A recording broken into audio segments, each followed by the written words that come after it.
Jangping sits in class eating gems he created himself. With each gem he eats, he gains a new skill, while the other students only have one each. He's bored, wasting precious time in class, while the world outside is being taken over by monsters that eat people and impersonate them. Creatures with such a high level of illusion that only our hero can see through it. Just a few days ago, everyone considered him a loser, with a useless skill destined to become nothing more than a farmer. The truth is, while everyone else received combat skills, our hero received the ability to create contract gems. Creating such a gem requires both physical and mental energy. And for it to work, the target must voluntarily eat it. Once they do, their life, soul, and will become completely bound to our hero's control. Moreover, the target may even gain a rare skill and immunity to illusions. But here's the catch. No one wants to voluntarily become a complete puppet. Even his girlfriend Su Jingyao refused. Just when he had almost given up hope and accepted a farmer's life, a brilliant idea struck him. What if he ate the crystal himself and became his own puppet? Surprisingly, it worked. He gained complete control over his body.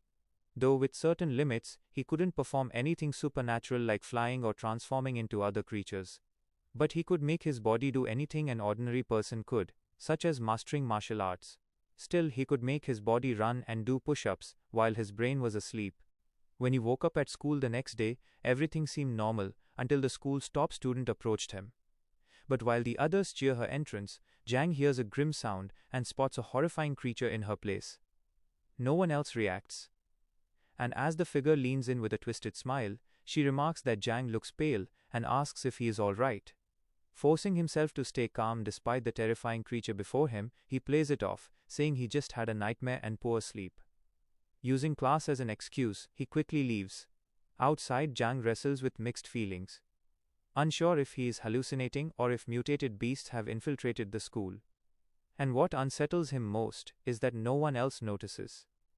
When he considers telling a teacher, he finds another creature in the staff room and bolts. Shaken by the thought that this place might already be a living hell, Shen realizes he started seeing these beings only after swallowing the contract gem.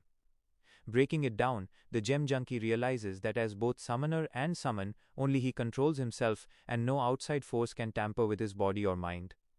He concludes that no illusion can affect him, which is why he alone can see the mutated beasts in disguise.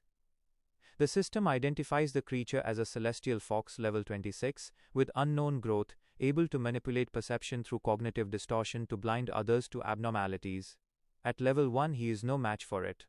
He also realizes the fox cannot openly devour someone, instead camouflaging itself as ordinary students chatting, which explains why no one notices. Since this is a mind control ability, the self-summoner thinks Su Jingyao with her psychic class mental power might be able to help. After school, Jinang assumes the celestial foxes are limited to campus, but is stunned when he spots a couple and realizes the girl is actually one of them. The thought of how many walk unnoticed among people chills him. At the city guard headquarters, a beautiful receptionist greets him and he asks to see Su Jinyao, who enlisted that day. To his shock, the woman before him is also a celestial fox in disguise. The revelation rattles him even more, as it means these beasts have infiltrated the city guard itself, hidden even from high-level awakeners who cannot pierce their illusions. When Jingyao arrives, Jang says he only came to check if she is doing well. She smiles, assures him she is fine, and offers to introduce him to her new teammates. Awkwardly, he just says that it's great. Jingyao shares her resolve to grow strong enough to hunt the beasts that killed her parents. And though nervous, he supports her. She then mentions being short on members and asks if she should put in a good word for him with the city guard. Jang declines, feeling his power is useless and better suited to farming, but he is relieved to see her safe and decides not to interfere further. Yet as he leaves, dread sinks in when he realizes Jingyao and her teammates are also celestial foxes in disguise. Outside, Jang is shaken to realize that the city guard, supposedly the strongest force in Pearl City, has already been corrupted by celestial foxes. He wonders how such power could fall so completely. Jingyao only joined today. Yet the foxes have not only infiltrated the school but the entire city. To them, everyone is nothing more than cattle, livestock trapped in their twisted game. Using his analysis ability, the self-summoner learns that celestial foxes range from level 1 to 9 as low, 10 to 19 as mid, 20 to 29 as high, and 30 to 39 as apex. Most around him are above level 15, with one of unknown potential. Even the city guard full of high awakeners cannot defeat them. The one who killed Lu Shu is far beyond, as attempting to analyze it would expose his location. A week later, Zhang wakes around 4 in the morning, rising earlier each day, as his body needs less rest after constant training. Despite his efforts, he has only reached level 2 and keeps crafting gems in hopes of awakening something new. Most turn out colorless with no effect, but today he produces a purple one. Though unappetizing, he eats it and feels a surge of power. Checking his status panel, this dummy sees his growth rise to 4 stars. His stats increase and his abilities advance to level 2. A new bonus effect also activates, granting him the Nightwalker ability, which provides night vision, faster movement, lighter steps, and the power to vanish into shadows. The self-summoner, shocked but thrilled, realizes he can now investigate under the cover of night with ease. The self-summoner loves unlocking a new ability with each level, and with Nightwalker active, he wastes no time training. During his run, he notices his vision sharper even in daylight. On the roadside, a ring catches his eye. His analysis reveals it as an assassination ring that makes the wearer subconsciously ignored by others, though high-level awakeners are immune. Shocked by the find, he soon spots the impostor Lu Xiu in a heated exchange with another man, and assumes the ring must belong to him. Naively, Zhang believes the man sees Luo as human and is simply her enemy. When the fight breaks out, Zhang remembers Luo being an orphan, who would never make enemies like that. So the only explanation is that others are also secretly fighting the celestial foxes. The creature suddenly senses something. Convinced the missing ring was taken, but it is still oblivious to Jinang's presence. It assumes a mid-level awakener was nearby, and rushes to report to its highness. Shang realizes the ring was bait, but returning it would only raise suspicion, so he keeps it. By 5:30 in the morning, with the sky still dark, he feels untouchable with Nightwalker and the ring. Learning that strength comes not only from power, but also from gear. Just then, eerie footsteps call his name as Jingya's energy warns him to hide. Moments later, the impostor Luo arrives with other beasts, ready to gang up on him as the rat-faced fox prepares to smash him to death. While the self-summoner pretends to snore, the impostor Luo searches for any flicker of emotion that might expose him. Convinced this useless trash is not the escapee, he expects a real one would have fought for his life by now. Claws poised to strike, he still senses no trace of the ring. The rat-face suspects something is off since this guy jogs every morning but not today, urging his highness to kill him. But the impostor Luo, highness of the celestial foxes, deems Jangping worthless food. And since he does not waste food, the rat-face has no choice but to obey. Later, Zhang opens his eyes as his room clears, catching his breath. He was inches from death on that bed. He, spitting out the ring, realizes that forgetting his usual morning jog nearly punched his ticket to heaven. Lucky for him, ordering himself to sleep kept suspicion away. He's certain he heard Jingyao's voice earlier, though part of him wonders if it was just his imagination. Pushing the sentiment aside, he set on getting strong enough to avenge her. For now, he keeps up the act of a normie life, careful not to stir suspicion from the celestial foxes. Afterward, 2 girls gossip about the city guard finding a body sliced in half near their academy. It turns out to be the notorious Black Death Star, the top assassin in Pearl City, who once injured the old city lord. The gossip reaches Zhang, who figures it was the guy in white from last night. They heard the old city lord's injuries never fully healed, and that he died young. This makes Zhang realize that if the impostor Luo took out such an assassin so easily, her strength is far more terrifying than he thought. Still, he cannot figure out why they made the body public. He decides to check out the blacksmith shops after class. On his walk to the market, Zhang analyzes a blacksmith selling equipment, only to find it is actually a celestial fox in disguise. He realizes all the blacksmith shops in the city must now be under their control. Thanks to his analysis ability, leveling up to intermediate, after 100 successful uses, he marks the impostor blacksmith at level 15, while also seeing their growth potential. The same mutated beast tries to pitch his goods to Zhang, but Zhang isn't interested and looks for a shop not under their control. Soon he spots the Iron Soul blacksmith shop, where a top-quality sword with shiny craftsmanship is on display. The sales brat praises the old man for being strict, but claims he is offering the lowest price, even if it hurts him.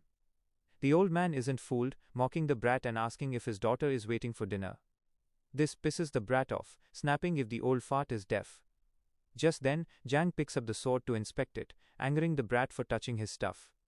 Using his analysis, Jang finds it's a one-handed sword of common quality, once broken and poorly repaired. Jang casually points out that the sword will break, and it does. The sales brat erupts in anger, demanding to know if Jang even knows who he is. As his clothes tear dramatically, he declares himself the direct disciple of Master Ma from the Shingi Martial Arts Academy, and charges with great speed, telling Janang to prepare. Jang doesn't even flinch and slaps him without effort. Blondie accuses the self-summoner of playing dirty. But Jang's analysis reveals him as Liu Badguo, a low awakener with 1-star growth potential, stuck at level 1 with only the earth-shattering ability. Though heaven-defying and flashy, earth-shattering drains him so much that he can't stop once he starts. The crybaby urges Jang to leave, but the gem junkie has no interest in sticking around. Blondie tries a sneak attack, only for Jang to shut him down instantly. Just then someone arrives saying she was gone for 5 minutes, and the place is already lively. All business. The woman warns Janang to walk out or be thrown out. Blondie bolts outside apologizing while Janang casually decides to check other shops, but the lady stops him, insisting she wants a word with the self-summoner. While Jang senses trouble, the girl insists he stay and talk. She introduces herself as a damsel working hard to survive while caring for her uncle who's distraught after his daughter went missing. Looking over the self-summoner, she finds his body fit and his personality decent, then suddenly pins him to the wall making him blush. Without hesitation, this beauty hires Jang to work as a blacksmith, care for her uncle Liu Tang and manage the shop, assuring him food, lodging and a monthly salary. While squished against her melons, Jang thinks that if he learns forging, he can save plenty on gear later. Plus, this shop isn't under the Celestial Fox's control. With a straw hat, he boldly declares he'll become the king of blacksmiths. The woman slaps him hard, calling him a good support, exactly what she expected from the man she chose. For now, the gem junkie just focuses on surviving under her hands or risk bleeding to death. A few days later, Wonder Woman tells the self-summoner bro to use more strength. He asks Sister Cho Chiang if it's okay, but she assures him no one's coming. Breaking a sweat under her watch, he trains in their exclusive kneading forging technique, fusing materials like kneading dough. She heads out to grab the mold from the warehouse, telling him not to let the fire die. By his side, he spots Scarlet Serpent scale and coat, wondering if it's fuel. Snapping back as the fire weakens, he quickly tosses it in to keep it burning. Instantly the stove explodes, and Jang thinks he's done for. Something feels off with this strange surge of heat as a skullface absorbs the surrounding smoke. As he snaps back to his senses, Jang wonders how the fire went out, only for his chest to burn fiercely. Using analysis, he discovers he's reached level 3 with higher growth potential, though he had guessed right. His level 3 bonus activates, revealing that unlocking new powers boosts his potential, leveling up both analysis and acquired abilities. If he keeps awakening, his growth could be limitless. For now, he unlocks Fire Devourer, allowing him to consume flames and convert them into fire elemental energy stored in his body, which he can discharge until depleted. His fire elemental energy now stands at 100 out of 100. This reminds the gem junkie that everyone has limits to their growth potential. Yet he wonders if he's the only one unlocking multiple abilities. Just then Chang bursts in, demanding an explanation for the mess. Getting close, she throws him off guard, asking if he tossed the Scarlet Serpent scale into the stove, causing the explosion. Admitting she forgot to warn him, she takes the blame, but he worries about the damage.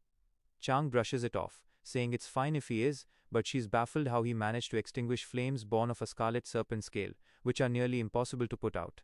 He says it's a long story. Meanwhile, Chang is surprised to see the fusion turn out so well, since such results usually require extreme temperatures. She remarks on Jang's talent, calling the school blind for not recognizing his performance, strong enough to qualify him for the 3 major organizations. The gem junkie agrees, noting that people have always considered the city guard and the investigation team as 2 of them. When asked about the third, Chang explains that Pearl City is part of it, though little is known about the organization itself, including its name. Remembering Jang had gone out earlier for equipment, Chang hands him a dagger. With analysis, he identifies it as the Beauty's Tear, crafted from color iron, excellent in quality, and strong enough to cut down mutated beasts up to mid-rank 19, worth about 100,000, equal to 3 years of his salary. It leaves Jang stunned that he can even keep it. but Chong insists it's a reward for his progress. He's shocked that someone like him can even keep this, but Chong insists he take it as a reward for his improvement. For now, she has a mission to attend and asks if it's fine for him to skip school, but Jang explains he already completed the graduation procedure in advance. The Wonder Woman tells him to look after the unstable old man and make sure he doesn't reopen the shop. Since it's night, he decides to use the Nightwalker skill to scout the surroundings. Meanwhile, a cheerful girl swings in a ruined playground, but in truth, she's a level 3 mutated beast in disguise. It's Jen's first time seeing such a low-level fox on par with him. And with his boosted gear, he feels confident he can handle it, even if the city guard has fallen. The investigation team outside the city should remain unaffected, and he plans to hand over the fox's corpse to catch higher management's attention.